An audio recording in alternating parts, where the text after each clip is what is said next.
Good morning, everybody, and welcome to today's episode of the Next Gen Planners Morning Commute. And I'm delighted to welcome our new co-host today, Catherine Morgan. Morning, Catherine. Good morning. And how are you today? I'm trying to stay serious now after we've just been joking around on the pre-commute conversation, but I'm good, thank you. Excellent. Yeah, I think what we're going to have to do is publish some of the pre-commute conversation highlights along the way, aren't we? We'll get those out to everybody as we go along. But yeah, so what have we got coming up in the show today then? Yeah, great. So coming up, we've got Chris Budd's Financial Wellbeing Thoughts of the Day, brought to you by the Initiative of Financial Wellbeing. And we've got we're interviewing Clem and Marcus Farnfield, and I'll be looking at another great coaching question in the Coaching Focus. But first of all, we've got Will on the news desk from New Model Advisor. Good morning, Will. Oh, good morning. How are you doing? Morning. I'm good, thank you. What do we have in the news today? Do you want the news? Okay, let's do the news. As I'm reliably informed, none of you are interested in markets, but when we don't talk about markets, you all ask us to talk about markets. So here's the uninteresting news in markets. The FTSE is up 3% again this morning. I mean, it'll change obviously throughout the day, but it's very much on the back of the sentiment that the coronavirus is slowing. I haven't seen the FT tracker this morning, but we're hoping that obviously things slow down in the UK, so fingers crossed about that. Obviously more important than the markets itself. You'll have seen that Boris Johnson, the Prime Minister, has been moved to intensive care. That's obviously a huge news story to have in our time. Just a note about intensive care, it largely means you're monitored more often by more people with more specialism. If you don't know whether he's on a ventilator or anything like that, I think there's a little bit of sort of fake news around.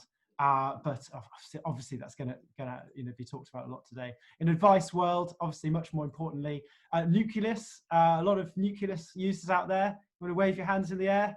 Like you don't, yeah. There you go. Well, Nucleus, yeah, it's had an okay year. It's had a little bit of a tough time last year. A lot of platforms had a tough time last year. Flows are a little bit. I mean, they're slowed down. It had been having a better year this year so far until coronavirus struck. But one of the impacts of the coronavirus is that it suspended its dividend. So that matters obviously to shareholders. Sanlam is one of the major shareholders and earned about £2 million from Nucleus last year in dividends, so won't be getting that this year.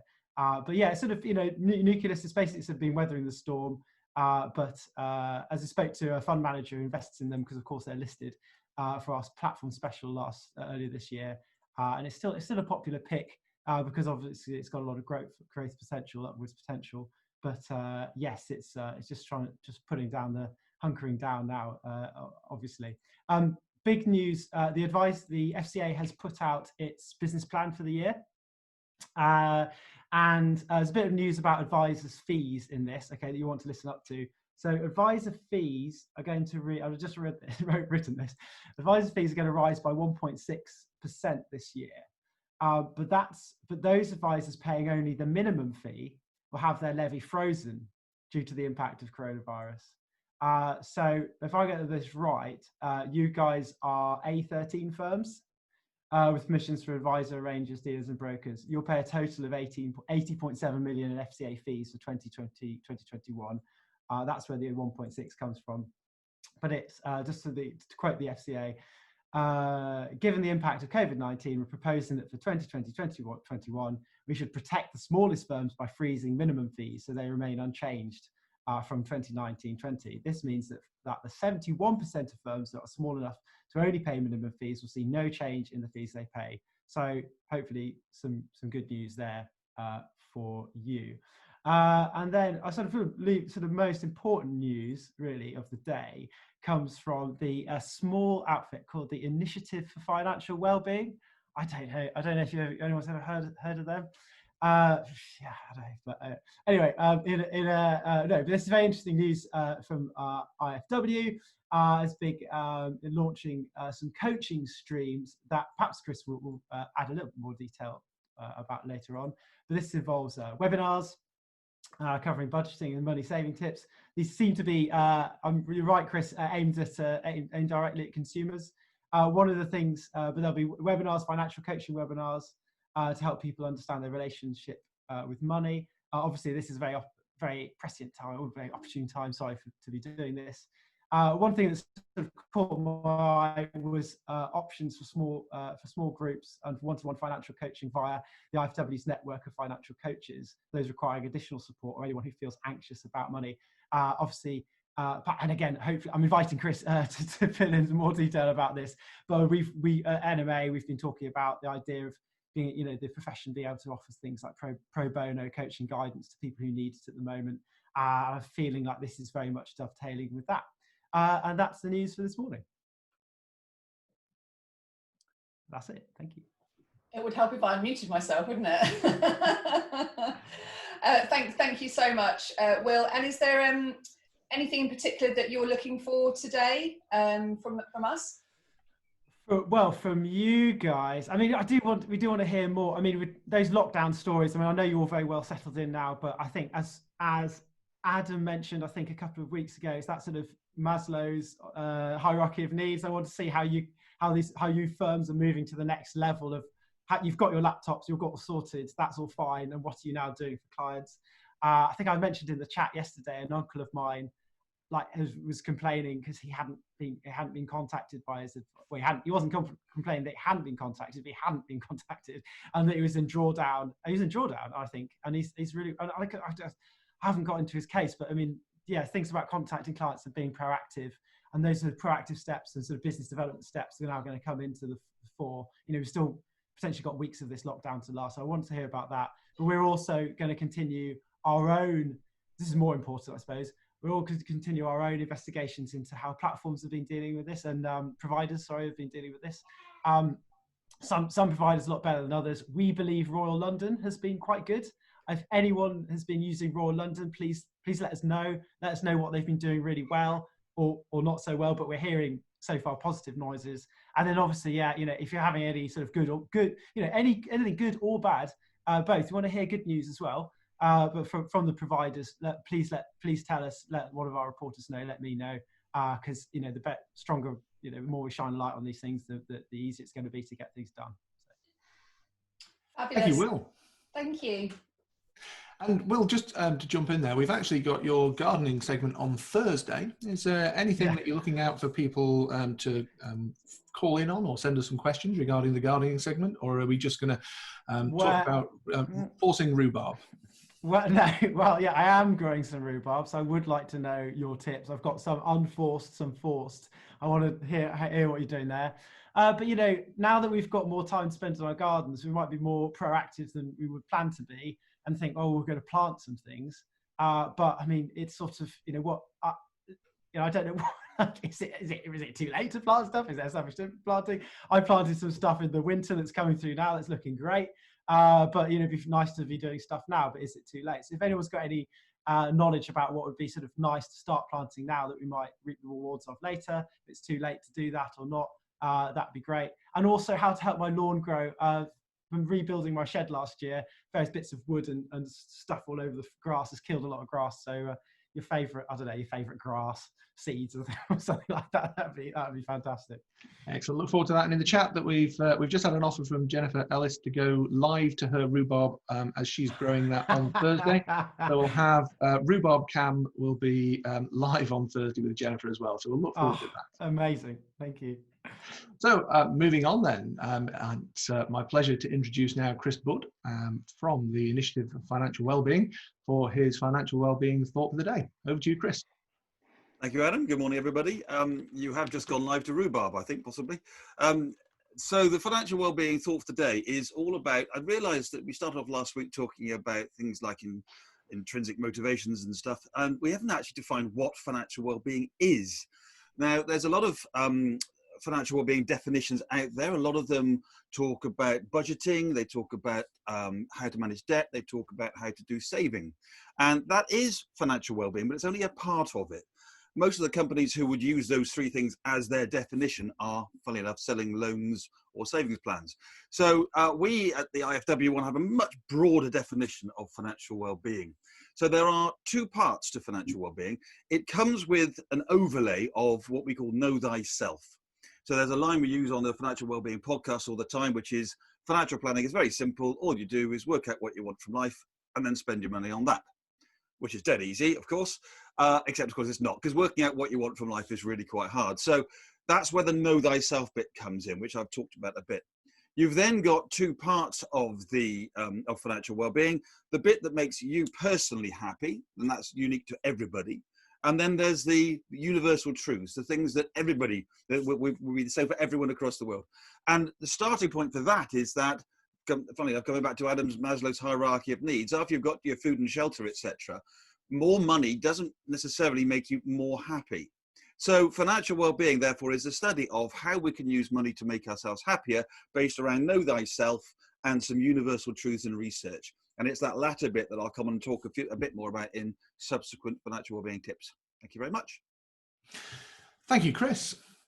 And now it's time to move to our interview of the day. And we've got two interview guests today. We've got Clem and Marcus both joining us. And the reason that we've wanted to interview Clem and Marcus today was to get to know them a little bit, because they'll be joining the presenting team over the next couple of weeks. So good morning, both Clem and Marcus. Morning. Morning. And we'll get straight into some questions, if we may. And you know, I've just mentioned you are both joining the presenting team, so it's a opportunity really to learn a little bit about some of the experiences that you've both had and how they've shaped your journey into your careers in financial services. So, Clem, I know you spent a lot of time travelling and spent some time in China. Tell us a little bit about some of those experiences and what you learned there, and how that has informed what you're doing now in financial planning. I think to me, going to China was sort of my rebellion phase, where I just said, I need to go away, far, far away from you all, and just do my own thing. And I was teaching English there for a year, and I met my current boyfriend there, who's English. And it was definitely the best choice in my life, because I think I really found my crowd of people, and now I know where that crowd is all over the world. So it was a really nice way to just discover who I was and what I wanted out of life. And China itself then is, for many of us, we understand it as being a closed country. What is it like living there for a year? It's totally the opposite of what people think. You're completely free. Actually, you have much more freedom, I would say, than in certain other countries. You can just... back when I lived there wasn't much like oversight by the police. There was not all this camera and scanning and stuff. So you could drive a moped without a license if you really wanted to. Everything was really dead cheap. Lots of informal economies obviously popping up after 6 o'clock once the police got home. But it was really lovely. It was very much, people usually described as like putting a pause in your life and then resuming after when you leave, because it's just this surreal experience. But it's not, you can do whatever you want. You can take the train, go about your life freely. There's no weird story about being all, the police passing, you have to stand straight or anything. No, none of that. Excellent. Oh, that's interesting. And Marcus, you've also been traveling prior to joining financial services. You spent some time in Uganda. Tell us a little bit about the experience you had there and what you were doing in Uganda. Yeah, I had a bit of a odd start to my career. My first job was leading an organisation in Uganda that was connected to the school I went to. I had 2 years there straight out of university. As I say, the in-country lead of what was an environmentally focused NGO. It was a fascinating experience, really, going and being asked to lead an organisation, the kind of structure and the function of which you didn't know necessarily all that much about. I think you asked at the beginning how we've taken some of those experiences and apply them to our lives as financial planners now. And for me, that was really all about listening. When I arrived and met my team for the first time, we had 2 or 3 months of really me trying to get to the bottom of how everything worked and why things were done the way they were done. And without that attitude of shutting up and listening to everyone else, I don't think I would have been half as successful there as I hope I ended up being.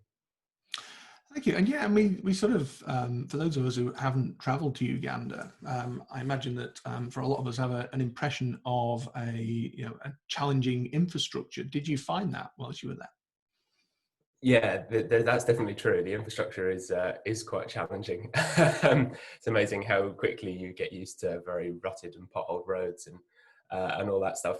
Yeah, I mean, it's a challenging place to live, but it's also a beautiful and really exciting place to live. I was in a town called Ginger, which is on the corner of where the Nile leaves Lake Victoria. It's just a beautiful, paradise-like bit of the world, green and tropical fruit all over the place, and happy people and good weather, and it's a fantastic place to be. Sounds great. And you alluded there, Marcus, to one of the key lessons that you learned from the experience, which was to listen. Clem, what about your experience in China? What is the one lesson that you've brought from that into your role in financial planning now? I think to me, it's just a reminder to dare to dream. And I must say, I'm always a little bit disappointed when I meet with clients and they have more money than they could ever wish for. And then I say, what do you want to do? And usually it's like, oh, we'll just, travel a little bit and stay home. And I was like, you have all the money in the world. Why? Just dream, just dare to dream and dare to, if you want to, rent a jet and jet set for 3 months or whatever around the world, you can do that. Just dare to dream, and we'll try to make it fit around what you want to do. And I think that's such an important message. Just do something because you want to do it, not because society tells you that you got to do this and do that, buy a house and have kids right after you graduate university. Do things because you find joy in them and you want to do them. And I think that's the biggest message for me. Thank you. And so what brought you to financial planning then? I'd like to ask this to both of you, but Clem, let's start with you. What brought you to financial planning in the first instance? I did a master's in financial. Well, first I did a undergraduate in international management and Chinese, and then I really liked the financy part of this, and I did a master's in finance in Bristol after that. But what I didn't like about my master's in Bristol is it was very analytical and very techie, and I thought I can't possibly hang out with people like that all day long because the staff at the university was very rude and arrogant, and I was like, I can't live in this world. It's not going to work. Then it's not my principles, not my values. And so I thought as a good in-between job sounded to be financial planning, because you had to have a technical knowledge, but you got to spend time with great people. And so that's why I thought financial planning is great, because it was much more based on values than who makes the most money, who gathers the most clients, and who has the biggest watch, the nicest suit, which, sort of the city culture. Thank you. And Marcus, what brought you to financial planning? Yeah, good question. I think like many people, I fell into this profession. When I decided to leave Uganda after 2 years, I didn't necessarily have any plans. And I fell into working for an old family friend who is a one-man band who works out of a really lovely office at the end of his garden. And I ended up staying with him for 2 years or so as I got to diploma level. And really I took the decision to stick with it and to do the exams and to make a career out of this, because I could just see that it was, this great opportunity to get stuck in and help people, with problems and problem solving, which is, I think, something I naturally love, combined with some maths and the interest that brings. So it's just a fantastic way of bringing everything together. Excellent, thank you. And you're both going to be presenting the show this Thursday, our special pre-Easter show. So what are you most looking forward to about presenting the morning commute? I want to learn what this forcing rhubarb's all about. I don't know what that means. And Clem, what about you? What are you looking forward to? I think I just like hanging out with everyone. So now I also have something to do. Well, it would be like quite nice just to entertain everyone as well. Excellent, thank you. Well, we're looking forward to that on Thursday. And of course, it wouldn't be our interview without asking the final question that we're asking everybody at this point is, once we're released from lockdown, what are you looking forward to doing first? What about you, Clem? I was supposed to go on a trip on the 20th of April. I was supposed to go to Colombia for 2 weeks. And so I will get out all my traveling right after lockdown and probably say goodbye for a month to Paradigm North and hopefully get away. Excellent stuff. And Marcus, what about you? Well, the serious answer is I was meant to be seeing some friends this weekend. It's a bit like Clem, really, not quite Colombia distance, but I was meant to be in Norfolk this weekend getting away. So I'd definitely like to catch up with them and make that happen. after I've been to the hairdressers, because things were getting serious before the lockdown. They're going to be very serious when this is all over. And of course, we'll be able to plot this and then show that after the event as well, won't we? Through the show, we'll show everybody's hair progressions as we go along. So thank you. Thank you to both of you there, and really looking forward to Thursday's show. Thank you. So now it's over to Catherine for today's coaching focus. Good morning, everybody. So one of the things I wanted to talk about this morning was about how we use financial coaching in our current roles. And one of the biggest challenges that I found when I started to kind of move away from because I came from the banking sector, I spent 18 years in the banking sector, and moving away from the traditional kind of fact-finding approach with clients, one of the hardest things that I found being a financial coach was actually learning different ways to ask questions, but also different ways to use different skills. So I wanted to just share it's a 1 minute, 40-second video with you this morning that will just get you thinking about sometimes it's not coming up with a solution that's actually required when we're dealing with clients. So I'm just going to attempt to share my screen and pray that this works. Okay, can you all see a YouTube screen in front of you? Fabulous. Here we go. It's just, there's all this pressure, you know? And sometimes it feels like it's right up on me and I can just feel it, like literally feel it in my head, and it's relentless. And I don't know if it's going to stop. I mean, that's the thing that scares me the most, is that I don't know if it's ever going to stop. Yeah. Well, you do have a nail in your head. It is not about the nail. Are you sure? Because, I mean, I'll bet if we got that out of there. Stop trying to fix it. No, I'm not trying to fix it. I'm just pointing out that maybe the nail is causing... You always do this. You always try to fix things when what I really need is for you to just listen. See, I don't think that is what you need. I think what you need is to get the nail See, you're out. not even listening now. Okay, fine. I will listen. Fine. It's just, sometimes it's like, there's this achy, I don't know what it is. And I'm not sleeping very well at all. And all my sweaters are snagged. I mean, all of them. That sounds really hard. It is. Thank you. Ow! Oh, come on. If you would just... Don't. Try to see things my way. Do I have to keep on begging till I can go on? I don't know how many of you have seen that before, but what really resonated with me about that video was actually sometimes, well, there's two things actually. The first thing is that sometimes we feel like we have to come up with a solution to something. You know, so when the client's picking up the phone and, you know, perhaps having a conversation with you right now about how fearful they are, and actually just talking about the emotion.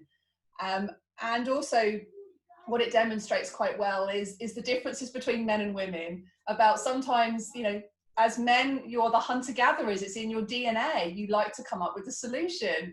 So every time I watch that video, I always think about me and my husband and think about, when I want something to happen in the household, I generally just try and get him to come up with a solution, because then it's all happy and peaceful in the household. So I hope that just gets you thinking a little bit about, sometimes when clients come to you with problems, they don't always need solutions. They don't always need solutions. So next time you have a conversation with a client, I would just challenge you to think about, in your reaction and response to them, are you trying to solve a problem, or are you going to just use that opportunity to just listen to what they have to say? So I hope that's inspired a little bit of a thought for you this morning. Thank you, Catherine. Yes, very much so. And a good number of smiles across the group as well this morning. So thank you for that. So that brings us to the close of today's show. Tomorrow we've got our phone-in style show with Adam and Rohan, and they're going to be looking at how to deliver ongoing reviews with a couple of special guests as well. So please send across your questions, either pop them in the chat now or tomorrow, or indeed ping us a DM through Slack, or maybe just an email at admin@nextgenplanners.co.uk. Great, thanks, Adam. And we've also got Thursday's special Easter show, and we've got the lovely Gretchen who's going to be talking us through some crafting ideas. We've obviously got some rhubarb tips coming for Will and his gardening session, and then we've also got an interview on Thursday with Daniel Murdoch, who is undertaking an unusual challenge around charity. So thank you so much, everybody. Thanks for joining into today's Commute, and have a wicked day.